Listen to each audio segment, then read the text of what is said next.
네, 갈라디아서 1장 1절에서 5절까지 본문 말씀이 되겠습니다. 본문 말씀을 통해서 살펴보면은 사도 바울이 원하는 삶이 어떤 것인가를 알 수가 있습니다. 갈라디아 1장 1절 5절까지의 이 말씀 중심으로 살펴보면은 참 이 사람이 일평생 살아가는 가운데 선택과 결정, 어떻게 하냐에 따라 삶의 결과가 달라집니다.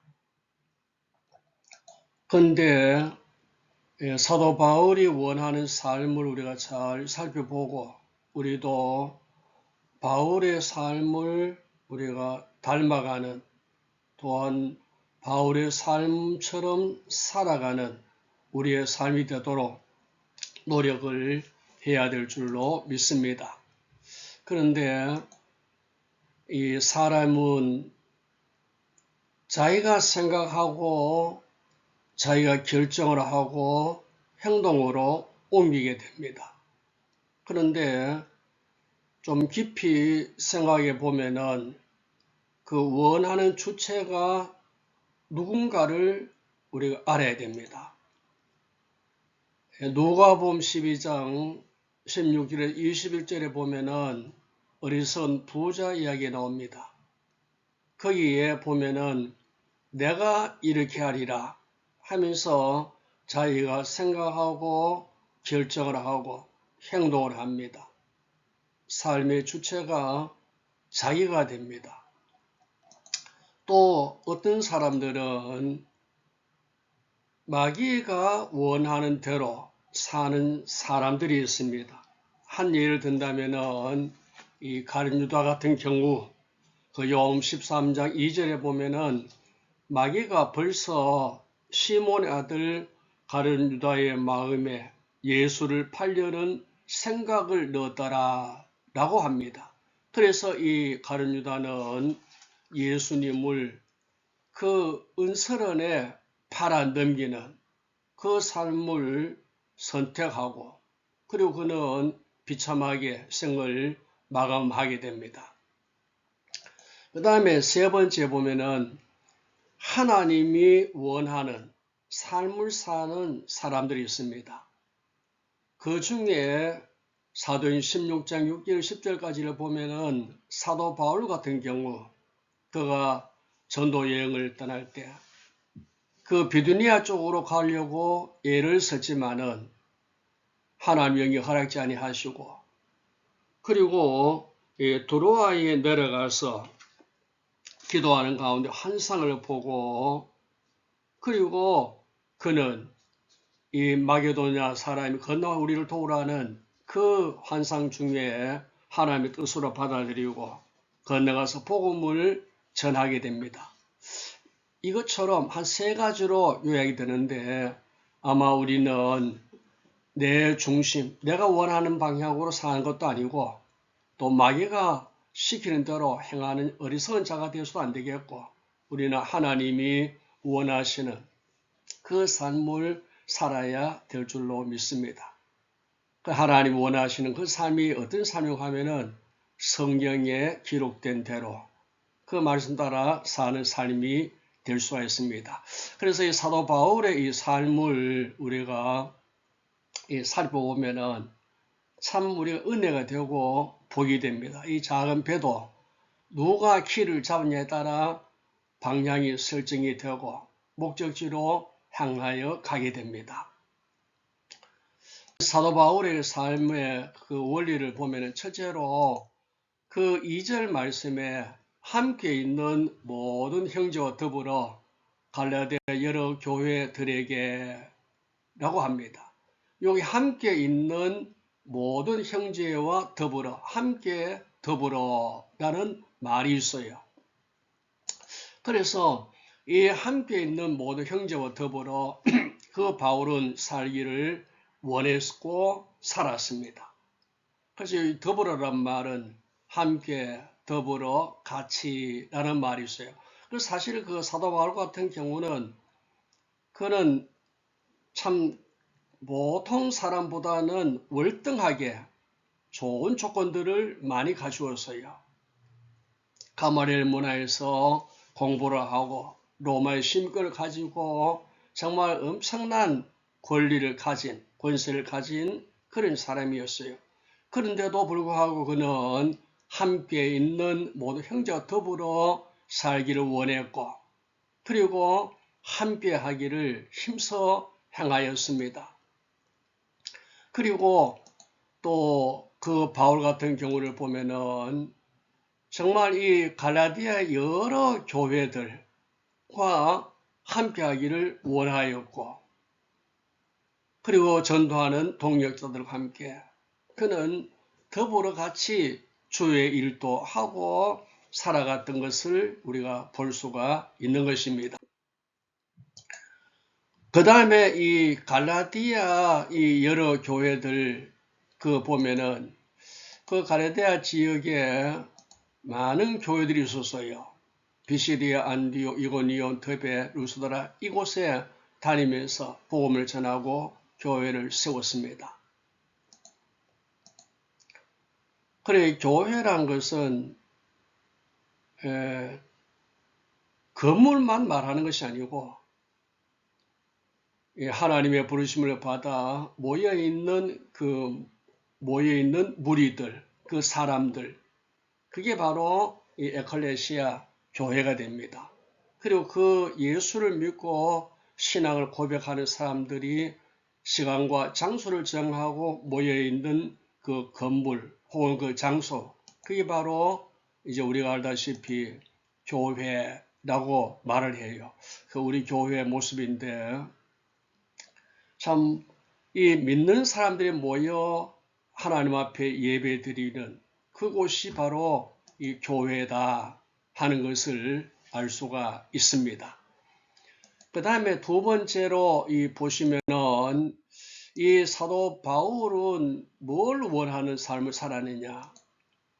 그래서 그 3절 말씀 보니까 우리 하나님 아버지와 주 예수 그리스도로부터 은혜와 평강이 있기를 원하노라 라고 해서요. 이 은혜와 평강이 있기를 원한다. 이 서신을 받는 모든 하나님의 권속들에게 은혜와 평강이 있기를 원한다 라고 그런 말을 했습니다. 요 은혜란 것, 이 은혜는 총회, 호의, 값없이 받는 총회, 이렇게 우리가 말할 수 있는데, 이 은혜는 생명과 관계가 됩니다.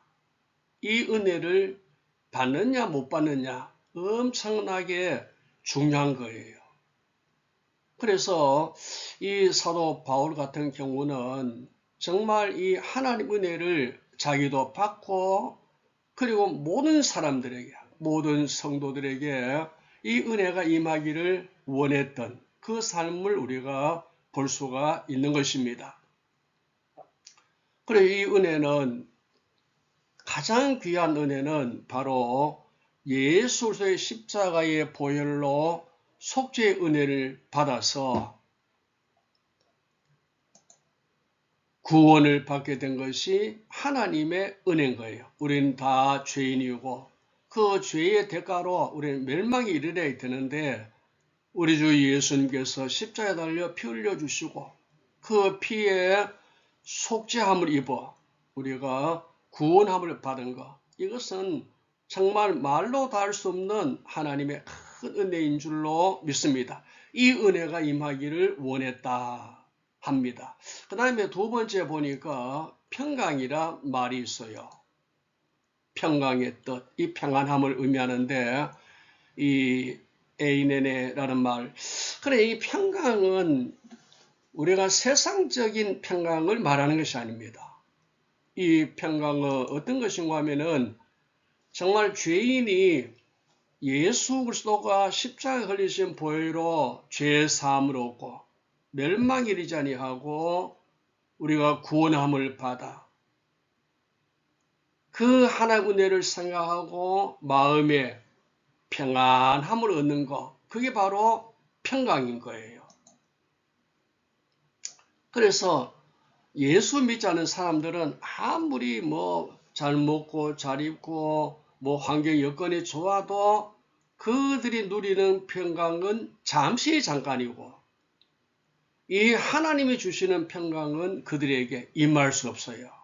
그래서 사도 바울은 정말 모든 사람들이 예수 그리스도를 믿어 죄 사함을 받고 구원함을 받고 정말 참된 평안함을 얻기를 원하는 그 모습을 우리가 볼 수 있습니다. 아마 우리도 내가 아는 지인들, 일가 친척들, 우리 주위에 있는 사람들에게 다 예수를 믿어 죄 사함 받고 구원받고 정말 평안함을 얻는 이 복이 임하도록 우리가 힘쓰고 살아야 될 줄로 믿습니다. 그리고 이 은혜와 평강은 어디서 오느냐? 사람이 주는 것이 아니에요. 또 세상 어떤 물질에서 오는 것이 아닙니다. 이 은혜와 평강은 3절에 말하듯이 우리 하나님 아버지와 주 예수 그리스도로부터 은혜와 평강이 있기를 원하노라. 그래서 하나님 아버지와 주 예수 그리스도로부터 은혜와 평강이 임하게 되는 것을 볼 수가 있습니다. 요 은혜란 말, 카리스란 말, 그리고 이 살롬, 이 하나님이 주시는 이 은혜와 평강은 사람이 주는 것이 아닙니다. 사람이 줄 수가 없는 거예요. 이 은혜와 평강은 오직 우리 하나님 아버지와 주 예수 그리스도로부터 임하게 된다 하는 것을 알 수 있습니다. 그리고 민수기 6장 26절에 보면은 그 제사장들이 이스라엘 민족에게 축복하는 내용인데 거기도 보면은 하나님의 평강, 이 평강을 제사장들이 축복하지만은 주시는 분은 누구냐? 바로 하나님이시라는 겁니다. 이 때문에 아마 우리 성도님들도 우리 모두도 다 일가 친척 가족 친구들 주위의 사람들이 예수 믿어 하나님이 주시는 이 은혜와 평강이 충만해지는 이 복을 받도록 힘써 살아야 될 줄로 믿습니다. 그 다음에 세 번째 보면은 사도 바울이 원하는 삶은 어떤 삶이었느냐? 영광은 그리스도에 있기를 원하는 삶이었습니다. 5절 말씀해 보니까 영광이 그에게 세세토록 있을지어다. 아멘. 이라 했어요. 그리고 여기에 보면은 그 영광, 이 빛나는 영예, 이를 빛내는 것. 정말 모든 영광은 하나님께로 돌려서야 되고 오직 하나님만이 영광을 받으셔야 됩니다. 그래서 사도 바울은 그 영광을 하나님께 돌리려고 얼마나 애를 쓰고 노력한지는 몰라요. 그래서 고린도서 10장 31절에 보면은 그런즉 우리가 먹든지 마시든지 무엇을 하든지 다 하나님 영광을 위해 하라 라고 하십니다. 그리고 사도행전 14장 그 8절 10절까지 보면은 바울이 루스드라에서 걷지 못하는 사람에게 정말 믿음으로 큰 소리로 일어나라. 그럴 때 그 걷지 못하는 사람이 일어나서 걷게 됩니다. 많은 사람들이 신이 왔다 하면서 화관을 가져놓고 그리고 엎드려 절하려 했지만은 그 바울은 그 영광을 자기가 받지 아니하고 하나님께로 돌렸던 걸 볼 수가 있습니다. 그리고 그 영광을 하나님께 돌리는 과정에 자신은 큰 어려움을 당하지만은 그래도 하나님 영광을 위해서 살았던 모습을 볼 수가 있는 것입니다. 아마 우리도 정말 하나님의 영광을 위해서 우리가 살아가는 그 모습을 가져야 될 줄로 믿습니다. 그 영광은 정말 우리 사람이 취하는 것이 아니고 하나님이 돌려야 됩니다. 오늘 성경 말씀해 보니까 그에게 있을지어다. 여기 그는 누굴 가리키느냐? 바로 예수 그리스도를 가리킨다 하는 것입니다. 그래서 4절 말씀해 보니까 그리스도께서 하나님 곧 우리 아버지 뜻을 따라 이 약한 세대에서 우리를 건지시려고 우리 죄를 대속하기 위하여 자기의 몸을 주셨으니 라고 했어요. 그래서 우리가 엉망진 죄악 가운데 빠져 영원히 죽어야 되는데, 근데 우리를 구원하시기 위해서 예수 그리스도께서 사람의 몸을 입고 이 땅에 오셔서 십자가 달려 죽어주시고 그 피로 우리의 죄값을 치르시고 우리를 구원해 주셨어요.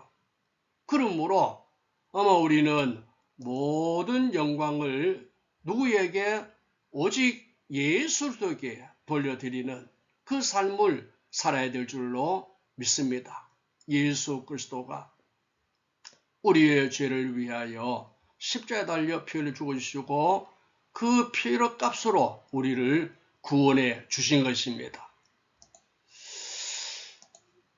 그래서 정말 이 영광은 오직 하나님께만 돌려드리는 우리의 삶이 되어야 될 줄로 믿습니다. 그리고 이제 말씀을 우리가 다시 간추려 보면은 사도 바울이 원하는 삶은 어떤 삶이었느냐 하면은 첫째로 보니까 사도 바울의 삶은 함께 더불어 살기를 원하는 삶이었습니다. 자기가 아무리 실력이 있고 권세가 있고 능력이 있다 할지라도 같이 더불어 복음도 전하고 주를 섬기며 살았던 것입니다. 그리고 모든 은혜와 이 평강은 그 자기만 누리는 것이 아니고 모든 사람들에게 임하기를 원하여 그렇게 애를 쓰고 노력하며 살았던 모습을 볼 수가 있어요. 그리고 세 번째 보니까 모든 영광은 오직 예수께 돌리는 삶을 살았습니다.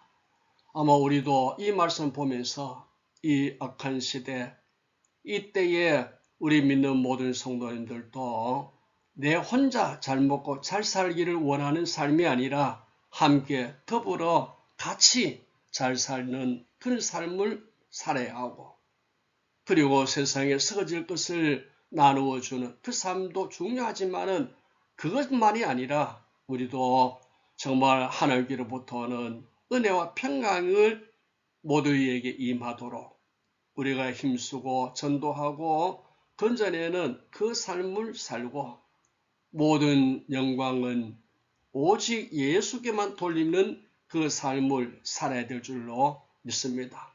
수고는 내가 하고 영광은 하나님께 돌리는 이 삶이 가장 아름다운 삶이고 성도들의 삶이 될 줄로 믿습니다. 할렐루야.